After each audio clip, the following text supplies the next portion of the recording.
So after sort of my first year, I realised that referencing and sort of general structuring of my essay were my issues. So with a mix of the skills at library workshops, they really did help, as well as going to actual tutors and writing mentors that were really helpful for kind of guiding me in the right direction for my essays and what to do to kind of help with those skills. I struggled a little bit with literature reviews when we first started to write those, because we never did them in first year, so they were introduced to us in second year and it was quite a difficult concept.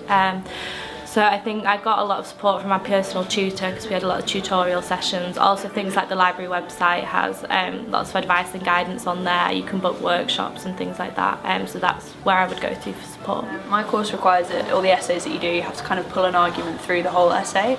I found that really difficult early on in the first year. It's not really something I'd had to do before. But I went to Schools at Library workshop about I think it was called Writing to Develop an Argument or something like that. That was really helpful. Stick to the point, know your argument as soon as you're going into it, so have your argument always at the top of your page so you know and you don't drift off into different topics. So maybe when you're reading articles, think critically about what the author is saying, why they're saying that, whether they're saying that because they have a particular discourse or a viewpoint, and then when you're then writing critically, make sure you're not just saying this person says this person says that. Make sure you're drawing links and comparisons and maybe adding in your own thoughts as well.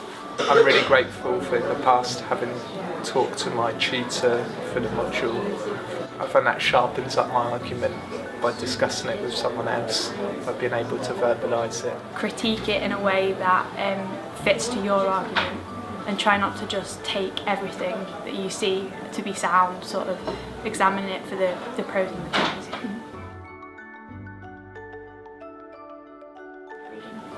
I think sometimes the thing I sometimes slip upon is references. If you're sort of writing ongoing and adding in references here and there from different places, it's quite difficult to keep track.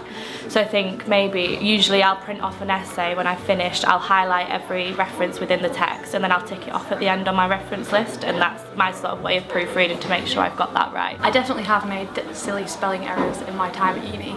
I'd say sometimes it's good to look back at your essays and give yourself a break, so don't try and proofread them as soon as you've finished it. Like, go back the next morning or a few hours later and then proofread it, because it's giving you time to sort of have a space away from the essay, and then you can go back and sort of actually see the mistakes where you don't see them sometimes if you go back straight away. In terms of avoiding those mistakes, I'd say I tend to read, once I've written an essay, read it out loud, see what it sounds like, and that helps you notice if you've missed out a word or something like that.